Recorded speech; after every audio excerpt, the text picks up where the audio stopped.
Hey everybody, this is herculespetix, founder, curator, docent, and gift shop employee of the herculespetix Academy of Comic Book Studies.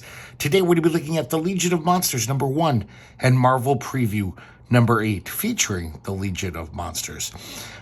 It's kind of a tease.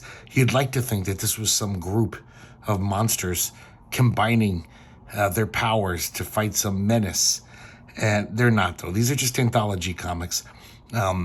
But there was a Legion of Monsters in Marvel Premiere #28, color comic from Marvel. And that was like Man-Thing, Werewolf by Night, Ghost Rider, and Morbius teaming up, almost like a spooky Avengers. I remember my brother had that when I was a little kid. I wanted to like it a lot more, but it was penciled by Frank Robbins, so I couldn't. It looked terrible. But these really good anthologies. I gotta get more of these Marvel black and white comics.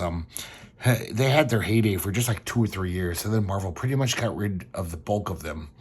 But they were going crazy in the early 70s, just cranking out all kinds of titles with like great stories, great writers and artists. And these are 2 of them, and I definitely need more. So let's check these out. So we have Legion of Monsters #1. And what a way to start off, a Neil Adams cover. Neil Adams draws a great Dracula. Well, he draws a great everything. Who am I kidding? And this features the origin of Manphibian. Oh, God. It's so weird how the pun doesn't even work. It should be like Mamphibian, which I guess would be some like nice old lady. Mamphibian. But it's Manphibian, and I think there's a reason why we never saw him again. Oh man, look at this great front piece by Pablo Marcos. That's some sweet shit. That's really nice. Everything about it. I love this weird bird. And it's a pretty beefy Frankenstein. He's pretty chiseled. We have the contents page. And we have a little editorial from Tony Isabella. Nice little cartoony drawing by Marie Severin. That's pretty fun. And then we start off with the Frankenstein's Monster. This is written by Doug Munch. Art by Val Mayerick, Dan Adkins, and Pablo Marcos. I would imagine it's penciled by Val Mayerick and inked by Dan Adkins and Pablo Marcos. And this is a really nice looking comic. The writing's not so good. This is one of I don't know. I just was a little ashamed of Doug Munch. I'm a big fan of Doug Munch, but this is not so good.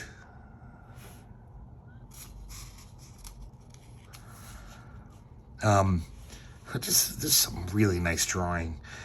These black and white magazines were great because these artists were used to just doing line art with coloring over it by some random colorist. They could do all their own tones and experiment with all kinds of styles. So Frankenstein sees this woman running down the street. She looks like she's from a fairy tale. And she's running to this big house. Frankenstein follows her. He's intrigued by her. Kind of sounds like he has a crush on her. And the reason why, because it's a masked ball. And this story is called The Monster and the Mask. And we see all these crazy costumes. Someone's just a Spider-Man in the background. And apparently everyone knows her there. She's kind of the belle of the ball type. And the only people who aren't happy she's there is this hot woman who doesn't want the competition. So Frankenstein walks right in. I'm sorry, if he walks up to the window. Some guy, a party goer, says, "Hey, buddy, the action's inside. Don't be antisocial. Come on in." That's a really nice drawing. Almost Gene Colan-esque. And he invites Frankenstein in. Frankenstein's very happy that for once people aren't screaming at him and yelling and running because they just think it's a really good costume. And the beautiful woman, I'll call her the maiden since she's dressed like a fairy tale maiden. The maiden is smiling at him, and Frankenstein's really liking that. He knows joy.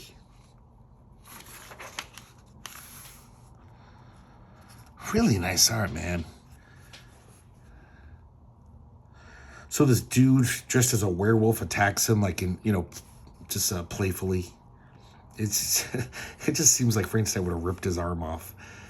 But luckily Frankenstein just throws him on the ground and doesn't hurt him too bad. Frankenstein starts drinking some punch and he actually gets drunk. He seems to like it a lot. He keeps drinking glass after glass. So the guy dressed as the werewolf, he introduces Frankenstein to Cynthia, that's her name, the maiden. And I know I called him Frankenstein, not Frankenstein's monster. I don't want to hear comments about it. I don't want to say Frankenstein's monster every time I talk about him.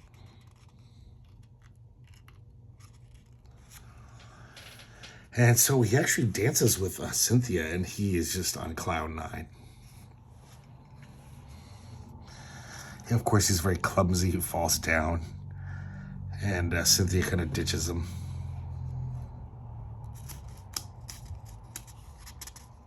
And then this guy, dressed as a jester, says, "Oh, I see you're a friend of Cynthia. Perhaps you'd like to help her.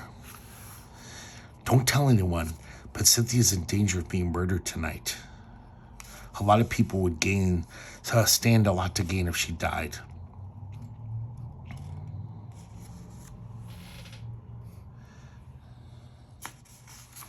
And he says, "We just might be able to save her life if you work with me." So he says, basically, tail this knight guy. The jester says this knight is going to kill her.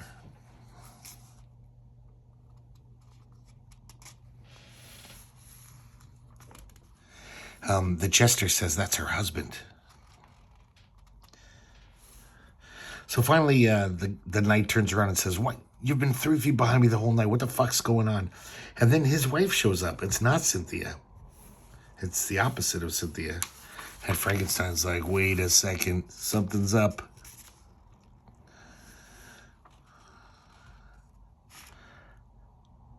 And when he goes into the room, he sees the jester killing Cynthia. He was actually Cynthia's husband, who had a lot to gain by killing her.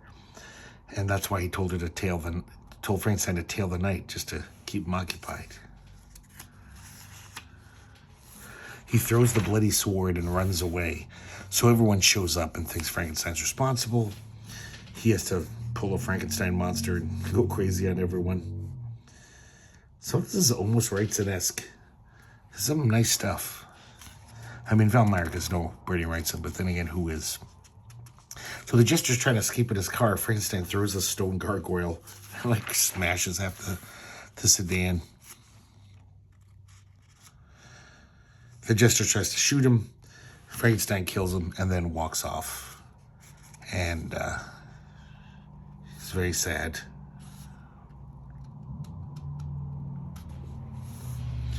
It's almost like that 70's Incredible Hulk TV show, all the Frankenstein ones. Okay, here we go, Amphibian. And such a dumb name. God, I wish he lasted longer so he could fight the Mantelope with his mantlers. So this is plot by Marv Wolfman, script by Tony Isabella, and pencils by Dave Cockrum, inks by Sam Granger. I gotta say, this looks pretty nice. That was the same team who did the early issues of the new X-Men. When Dave Cockrum started, Sam Granger inked him a lot. And this is definitely, very Marvel looking, but it's pretty good. Definitely a lot better than Dave Cockrum became 4 or 5 years after this. So I guess they're drilling for oil, and I guess the amphibian comes up. He's he's been waiting for his vengeance for 1,000 years, it tells us. God, what a dumb title, Vengeance Crude. That's really bad lettering, too.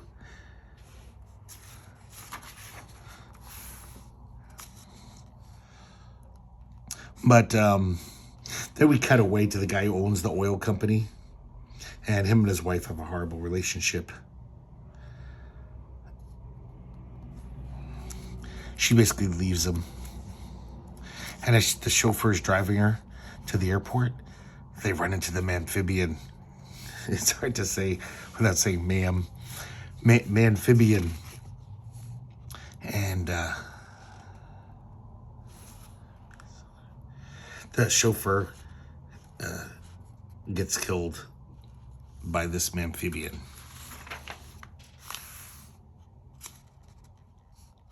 So one of the workers runs back to tell the owner of the oil well, the mean husband, about the amphibian. And now we see that inside the amphibian's head, he's thinking about 1,000 years ago. So I guess these were aliens that came to Earth from the amphibian planet. And apparently Amphibian's lover was killed by this guy. So I'm sorry, I should have said that this guy, the one who kills the chauffeur, that's, you could say he's the antagonist of the story. He's the Amphibian's, enemy. So he's the guy back 1,000 years ago, killed his lover. And apparently this was a peaceful race. He says that the bad guy is the first kind of his race to ever raise his hand against one of his own. So this is a very uncommon thing. And so now we're in the present. It's just some fun, Dave Cockrum Marvel type art. And the amphibian and the antagonist are fighting a death duel. The whole time the woman's watching, the oil baron's wife, and the antagonist grabs her and takes her away. But the amphibian intercedes, and remembering how his lover was killed, he sees that the woman is drowning because the amphibian jumped in this body of water. So instead of taking out the antagonist, he would rather save the woman's life.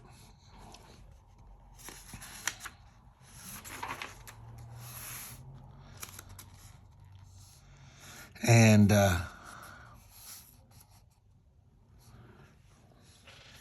the evil oil baron, he launches these missiles at the amphibian and his wife, even though he's there's workers all around, and his wife, and I think he even kills some of them. And the pilot's that's our men you got in the blast. He's hey, I'll say it was an accident. He's a rich guy. He'll buy his way out of it. He doesn't care. Obviously a sociopath. He just doesn't care at all that he killed these guys. And then he's gonna finish the monster off. Well, his pilot's gonna blow up this oil derrick, but the helicopter's too close, and it blows up the whole oil derrick. He didn't mean to make the oil explode, and even the helicopter gets caught in the blast. Look at that face. And I guess the oil baron's wife is a vegetable, and he vows to get that amphibian. And when I find him, he'll be a dead monster. So I guess they're, setting up the series, which nobody cared about, so there wasn't one.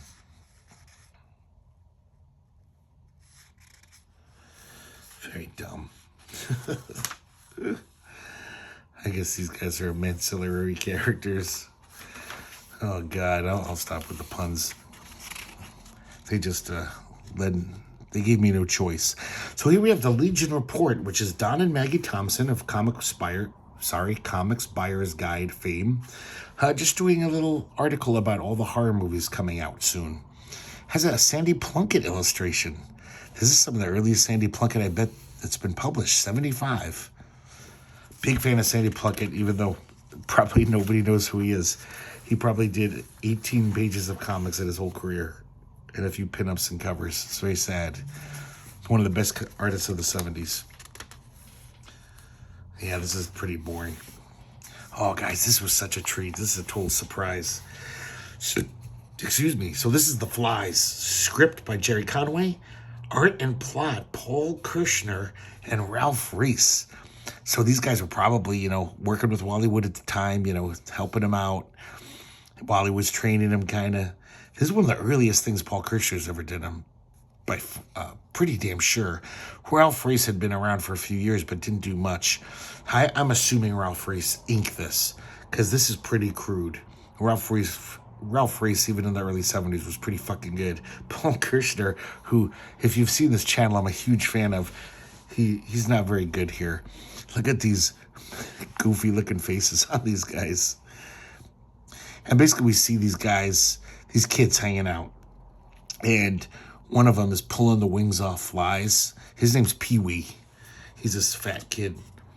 And I guess there's this guy in town, a pinhead. I should get his name. There might be some pinheads in the audience who'll be offended. So, who cares? He's the pinhead for now. So he's this total sweet guy. He's doesn't have all of his wits. He's a half-wit. And he's all like, don't hurt the flies. I guess he likes flies a lot. He thinks of them as friends. So he says, please give me that fly. I don't want you to hurt him anymore. Kind of sad, actually, this poor guy. And these little fuckers are making fun of him. And then they start throwing garbage at him. He's a garbage collector, the pinhead. So they take his own garbage and are throwing it at him. But he does get the fly. And when he goes to his house, it's full of flies. He loves them. And so actually, I don't know how the fuck he does this. He puts a wing back on the fly. That's not even possible, I don't think. And, you can see the Wallywood there. Totally. So there's definitely great panels in here. It's just like his faces are still kind of off. Well, not his face. I mean, pinheads have weird faces. Look at this. He's got a little Ferris wheel for his flies and a bicycle on a ramp. Such a weird little story. He has a flashback. He remembers how he used to work in the freak show. This guy named the Professor was like his kind of boss, but friend, almost like his mentor. But then one day he died. The Professor died, his only friend. And they kind of ran him out of the circus. And everywhere he goes, people pick on him. They won't even serve him at a diner. God, it's so mean. They beat him up all the time. This art is so wonky. It's so like weird and creepy and goony. These weird faces here. That guy. Very strange.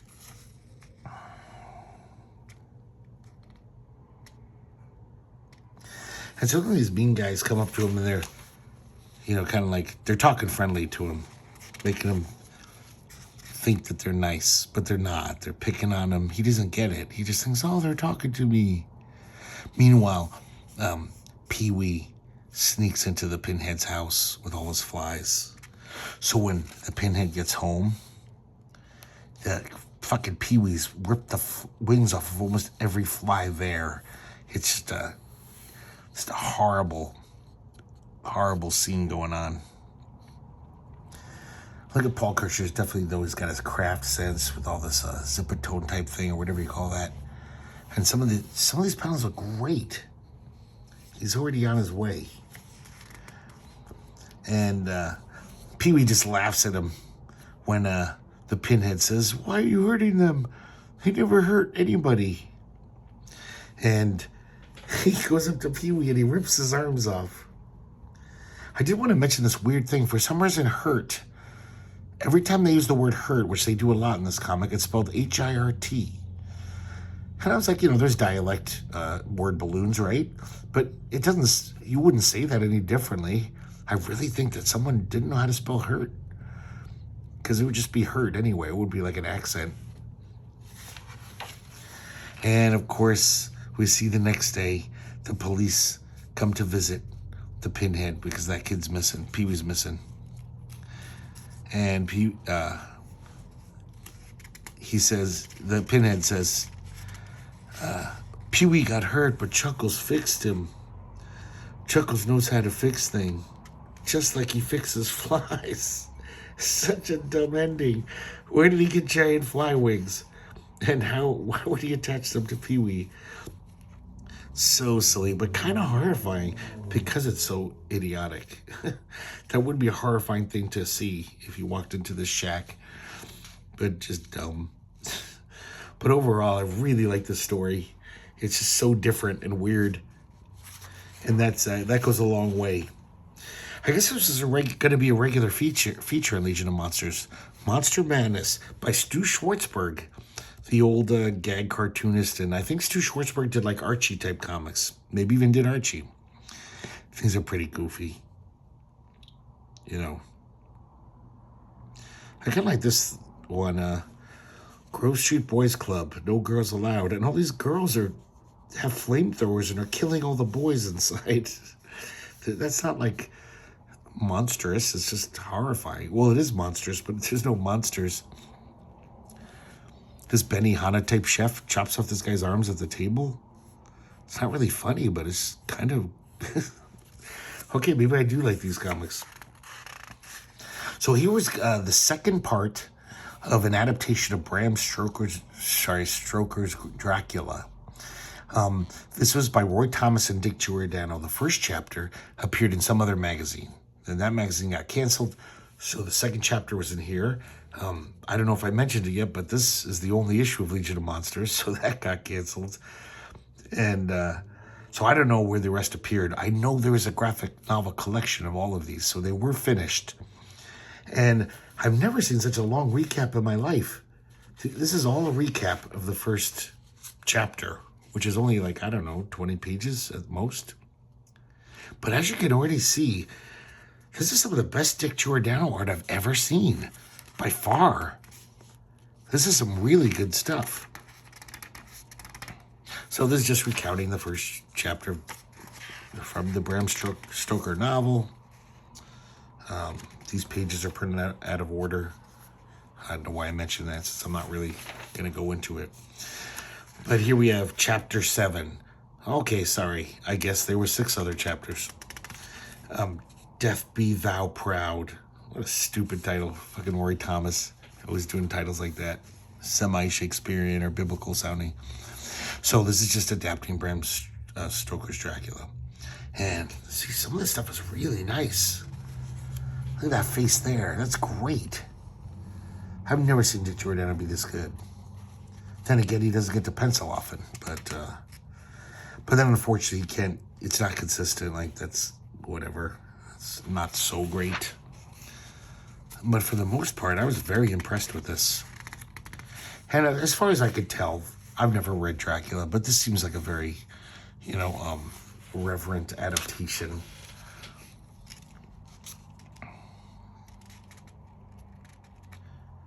Yeah, there's some definitely nice panels in here. And because this is chapter 7 of a, basically a graphic novel, that's another reason why I'm not going to really tell you all the plot points, but I'm just going to show you the art. Look at that. Some nice stuff. Here we have a monster gallery, and these are really interesting. I've never heard of any of these guys. This is by Hermosa de Pancho. This is really good stuff. I like this guy a lot. Man, look at that cross-hatching. Of course, not just by his name, but just by the style. Seems like a Spanish artist, maybe a Filipino artist, but yeah, those guys were just heads and tails better than their American counterparts. They just learned the fine art of illustration over there. This is by a guy named Pete Lihauka. That sounds like a Filipino name to me. And it kind of looks like Filipino art, but really nice. Look at this stuff.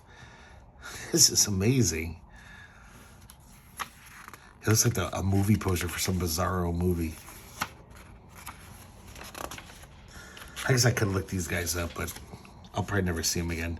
And here we know this name. This is Gray Morrow doing a 4-armed man. Not very scary, especially because his arms are so tiny. He doesn't even look that strong. But look at the craft. Gray Morrow, man. He knew his stuff. And then we see an ad for the next issue, which never came out. Apparently, Satana was going to be in it. And we're going to have more. We're going to have some Mobius. Sorry, Morbius. Not the French cartoonist Mobius. Mobius wasn't a living vampire, but Morbius was. I've always wanted to get this adaptation of The Invisible Man, Jim Steranko cover. Hey, he doesn't do the interiors, of course. And we just got lots of ads. All the typical ads you saw of the 70s. So now let's go to Marvel Preview number 8. And we got a nice cover by Ken Barr. Did a lot of, did stuff for the ground level comics like Hot Stuff. And I think he went on to just do paperback science fiction covers, stuff like that. But it's a pretty fun issue. Nice front piece here by Vicente Alcazar. I'm sorry, Vicente. There's no N in there, I guess. And I'm really impressed with this. I mean, I've always liked Alcazar, but I've never seen him do this kind of a tone black and white art, almost like painting in black and white. That's really impressive stuff. The folds on the shirt almost look like Alex Ross, Contents page. So this came out a year later. The only reason this issue exists is because they were supposed to be this story called Man God. Yeah, there we go again. Amphibian God. But they were late or something. The art got lost in the mail. So I guess Marvel went through its inventory. They probably had some of these horror stories left over from after the horror comics got canceled, and they cobbled together this issue. We have a weird little drawing here by Patty Cockrum. Pretty, it looks like something from a fanzine. And then we start off with a story by Doug Munch, art by Sonny Trinidad, and this is Morbius, the living vampire. So perhaps this was the story that was meant to be in Legion of Monsters number 2. Really nice Sonny Trinidad art. This is some good stuff. So basically Morbius is heading to Glasgow. He knows the scientist there. I guess they were buddies.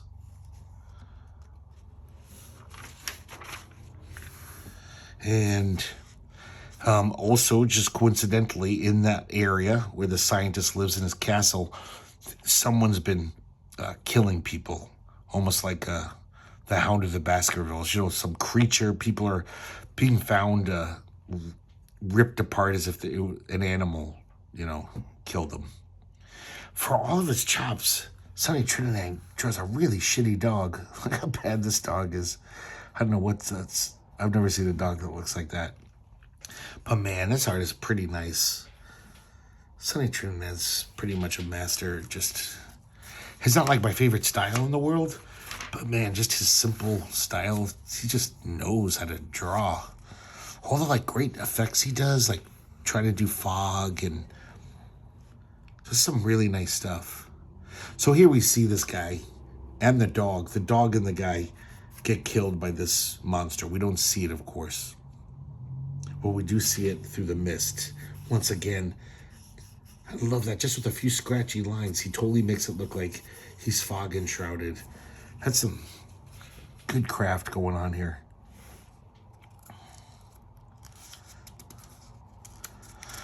So Morbius is taking this train to the castle. He leaps out, and he's made it to this little town. I'm sorry, this is in Scotland. It's a small town, I guess, near Glasgow. He takes a taxi cab to the castle, and he tells Morbius about the monster on the moors. Basically, you have to stay off the moors late at night. So he gets there, sees his old friend Ronson, and, they compare notes, and Ronson talks about his son, who apparently has gone crazy. The rumor is that Ronson's son is the killer. That's what the taxi cab guy believed.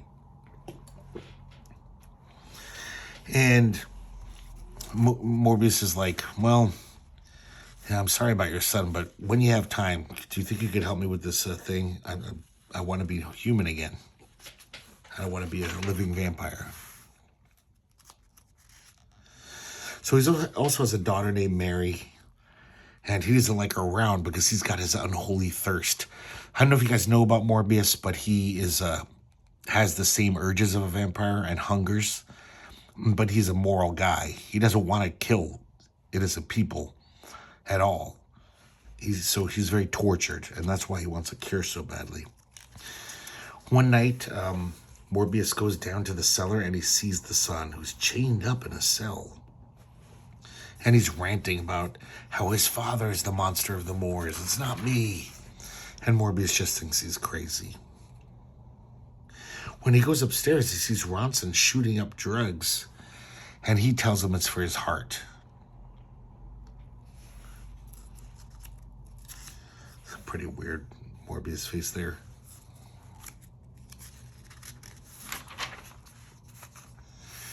So that night, Morbius is really stricken by the blood hunger. And he's like, oh, as long as I'm not tempted. And then Mary comes in with some food. And he's like, get the hell out of here, you fool. And he can't resist anymore. And he descends upon her. And he sucks some of her blood, but he fights it. Like, basically every fiber of his being wants to suck her dry. But he stops, so she's not dead. Look at these panels, man. Like, look at that look at his face. He really looks like some junkie. Like, he's just crazed. So Mary, of course, runs out of the room. She says, I'm going to tell the police.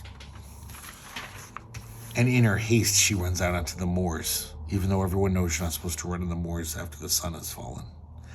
And, of course, who should show up but the monster of the moors. I really love all these panels, like I said earlier, with the mist. Sonny Trinidad does such a good job. These are really nice panels. And then we see the monster. And Morbius attacks him. That's a pretty crazy, great panel, actually. It's just very dynamic. They totally start tearing into each other. Literally. And Morbius is victorious. And he descends upon the monster to suck him dry. He doesn't have to feel guilty about that because he's a fucking monster. And as he sucks him dry, he dies. And he metamorphosizes back into Ronson, the father. And Morbius is like, Ronson, it was you. And I guess he was taking that drug he was shooting. He was trying to increase his lifespan. He was so afraid of dying, and all it did was turn him into a monster, though. He says, I tried to conquer death by restoring my youth. I lost whatever humanity I once possessed. And he dies.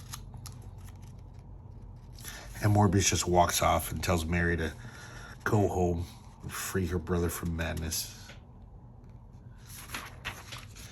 Here we have a little article by Ralph Macchio about all the Marvel black and white magazines that just recently were mostly canceled. Really nice art in here. I don't know how much of this is like made for the article. Probably not, right? They wouldn't pay extra money. But we got some Dave Cockrum. We got some Vicente Alcazar. Really nice one here of Simon Garth, the Living Zombie. That's good stuff. Beautiful Gray Morrow piece. I don't know who this is. And I'm not sure who this man thing is by. But here we go. Sandy Plunkett doing Simon Garth, the Zombie. Oh, and this is from 74. So I guess these are all reprints. And yeah, Sandy Plunkett's definitely not the Sandy Plunkett he became in just like 2 years. By 76, 77, he was already really fucking good. Oh, this is pretty nice. It's a Blade the Vampire Slayer solo story. And it's by the regular Tomb of Dracula team of Marv Wolfman writing, Gene Colan drawing, Into the House of Terror. This first panel is incredibly slapdash. It almost looks like a rough layout. And Gene Colan was like, yeah, I'll ink it later, or someone will. But it's really nice to see Gene Colan ink himself. And I gotta say, there's some panels in here that are fucking stunning. Like, you always forget how great Gene Colan is. editors and people in the business would always talk about, oh, you got to see Gene Colan's pencils before they're inked. They're gorgeous. And later on in his career, they actually published some comics straight from his pencils, and you could see. But that wasn't his prime. That was the 80s when they started doing that. Man, look at these. Just some of the faces of Blade here. They're so good. This panel's incredible. I love that panel. So basically, Blade has got a lead on this house that there's vampires there. So all these vampires come out and attack him. Are you guys looking at this? These faces are so good. Look at that right there. That's amazing. I don't even know how he draws like that. It turns out they're these little kid vampires, but they're not really little kids. They've been around for 300 years. And they even tell him that. They say, yeah, we've been feeding off of humans for centuries. So Blade and the kids start fighting again. And when it comes down to it, though, Blade realizes he can't kill them because they look like little kids. And so, of course, he's hobbled by this. Normally, he could take out, 50 vampires, but he won't. He hesitates. So the kids knock him on the head. Looks like he's down for the count. And then they reiterate the thing about how, yes, we've been alive for centuries, feeding on people. And then Blade wakes up and is like, now that I know you're not really little kids, I don't mind killing you. I have no compunctions. But this is just a total example of Marv Wolfman. It's like, he already knew that at the beginning. And Blade the Vampire Slayer knows that vampires aren't the people that, they're monsters. He's killed thousands of vampires. I just wouldn't even believe in the first place I'd hesitate if it was a kid. But they even told him, they said, yeah, we just look like little kids. And now, of course, it hits him and he kills them all.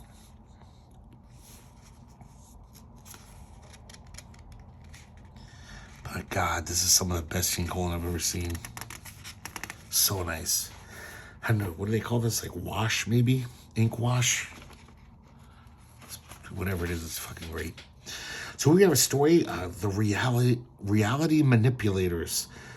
Story by Don McGregor, art by Mike Ploog, and the tones are by Marie Severin. So it's almost like she colored it, in black and white. So we see this guy, Jefferson Court. He's driving late at night. I guess he's thinking about how the next day he's going to be at this congressional committee where he is going to expose something. He's going to kind of be a whistleblower. You guys know all that. I love Don McGregor, but I also just think sometimes he's ridiculous. So I want to give you a little example here. Jefferson Court, you are in trouble. Somebody is going to kill all the butterflies and leave you standing on the mangled wings, holding onto the net. So he uses this tortured metaphor throughout about the butterflies. It's just, I don't know. It's a little purple and just silly. So I guess his tire blows. And he loses control of his car, and there's a woman on the road, and he totally kills her. He runs into her. And as if that wasn't horrible enough, when he runs to the mangled body, it's his wife, Ruth. There's no explanation. Like, he's just like, why the hell is Ruth out here? This doesn't make any sense at all. This is such a weird thing. So look at this panel here, how, it's kind of like a sexy view of her thigh, and you can kind of see the bottom of her butt. And he comments, she lies limp and broken. A glimpse of thigh is no longer provocative. I don't know, I just thought that was very odd, like necrophiliac. There's some nice Mike Ploog art. I've definitely seen better. Some of the faces aren't as good as other faces. It's a little inconsistent. But even at his worst, Mike Ploog's pretty fucking great. Look at just the lattice of these two trees, their silhouettes. It just looks so great. He's so good at that kind of stuff, like trees and branches. So all of a sudden that his wife comes to life and is attacking him like a zombie. I really like the way Ploog draws her mangled face. It's really gruesome. So his car crashes. He runs out into the swamp. Two guys take a shot at him. I don't know if I guess they're hunters. And they just miss him. And then his wife comes back again. Like something from Tales from the Crypt. And she's kind of belittling him. like saying, oh, you thought you'd be a big man by testifying at Congress tomorrow. It's kind of weird. Very kind of right-in panel there. So he finds this old shack with some old codger and an old coot. And he basically says, here, you got to come out here, please. This woman's chasing me and blah, blah, blah. Of course, the old coot thinks he's crazy. He's kind of treating him like he's crazy. I love when Mike Ploog draws guys like this. That's where he really shines. Like drawing weird old guys with, interesting faces. So then Ruth shows up, and Court kills her, grabs the shotgun, kills her, and then the old coot's struggling for the gun with Court, and he kills the old guy. And then it basically like he loses his mind. It feels like he's just looks like he's going crazy. And then meanwhile, we see his wife, Ruth Jordan. So apparently that wasn't his wife. This is the real Ruth. And she's at home, and some guy puts chloroform over her mouth. They put this weird makeup on her. We find out that there's this whole conspiracy to keep him from testifying in Congress. And that's what this all is about. But then the coup de grace, which doesn't really make any sense. I guess the real Ruth wakes up. She's got this like horror makeup on her, so she looks like a zombie or a mangled corpse. And she comes in the door, and he says, it looks like the voice is even coming from her. And the voice is saying, I've come for you, Jeff, darling. It doesn't matter how many times you kill me, I'll keep coming back. So he keeps shooting her, and then he realizes after he's killed her, somehow the makeup just sloughs off by itself, and he realizes he's killed his own wife. The story's just kind of so muddled. It's kind of just weird. And then we see all the conspirators and talking about, how they pulled this off. I still don't understand the whole bit with he apparently shot this actress playing his wife, shot the old codger, the old coot. I don't know. It doesn't explain it. It doesn't even let us know what he's really whistleblowing about and why these guys are against him. So, I don't know. Just kind of a mess. Not a big fan of this story, but I really like a lot of the Mike Ploog art in there. Here we have Curse of Anubis. Plot, Russ Jones. Story, John Warner. Art, Val Mayerick. John Warner's the editor, by the way. He did a bunch of black and white titles for Marvel. And Val Mayerick, once again, this art's even better than that other one. Val Mayerick inking himself is really nice. It was rare. It's a rare treat. I should mention Russ Jones. He's a kind of interesting character. He was like a big guy at fandom. Like he was fans with young Frank Frazetta and Al Williamson, the Fleagle Gang. And supposedly he gave Jim Warren the idea for Creepy and Eerie. Of course, that's his side of the story that Jim Warren doesn't agree with. But he just pops up in comic book histories all the time. Putting out fanzines, trying to get these magazines off the ground, comics and stuff. So we see, it's the typical story. We see these archaeologists from Europe, and they're unearthing a pyramid. Of course, all their native workers run away because one of the guys gets bit by a cobra. They say, it's cursed, and they leave. So the archaeologists trudge on, and they find the pyramid, and it's everything they thought there'd be, full of treasure. When they open up the coffin of the main inhabitant, it's a wolf head. It's like Anubis, the wolf-headed god, or just the dog-headed god.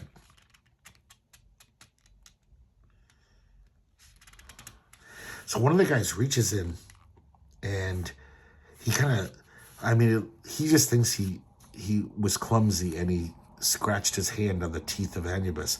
It almost looks like Anubis bites him, though. I bet you know where this is heading now. Look at this panel right here. I was thinking, man, that is Bernie Wrightson worthy. That is some good stuff.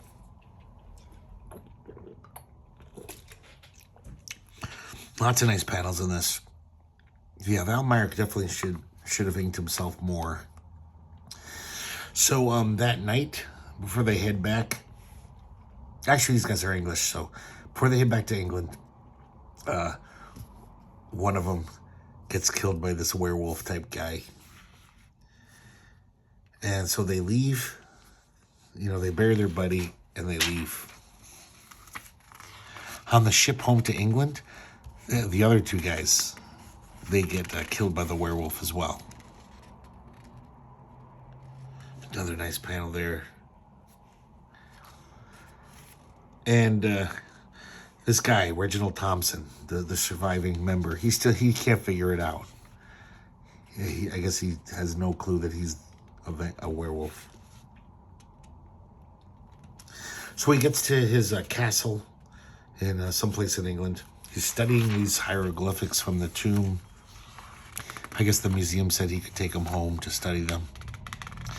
And one night, he falls asleep, and then, the next morning he wakes up. God, that's a nice panel right there. That's some nice illustration. And there's blood everywhere, all over him.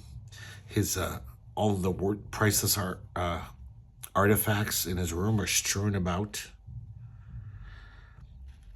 And he finally figures it out.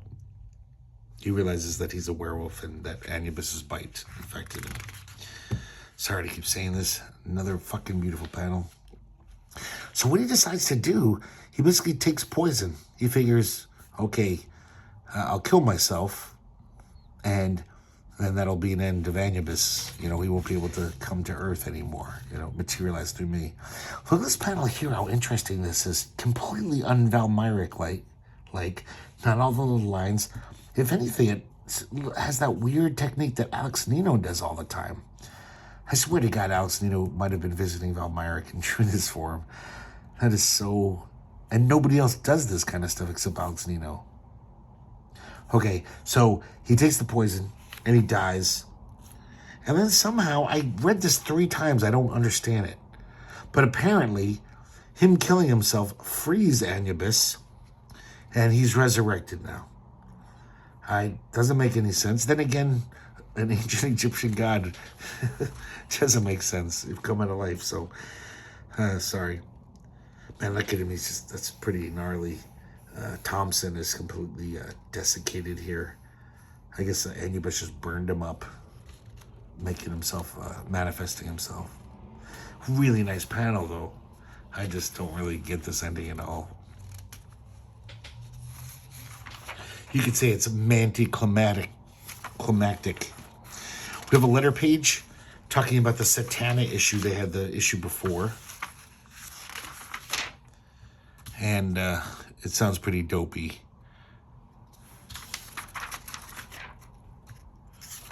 And that's it, guys. Legion of Monsters #1, Marvel Preview #8, featuring the Legion of Monsters. Hope you guys like looking at these. There's some really good stuff in here, and even the stuff that's not that great is kind of interesting. So, part of the Marvel Black and White magazine line. I got to get more of these. I don't think they're that expensive. I don't think fan guys care about these. There's no key issues except for maybe that one with the Punisher's first appearance, first solo story. But some good stuff in here. I haven't looked at these in decades, and I was very surprised, especially by that Paul Kirchner story. That was a very pleasant surprise. Totally forgot about that. So there you go, guys. Hope you liked looking at this stuff, and I hope to see you next time here at the Herculespetix Academy of Comic Book Studies.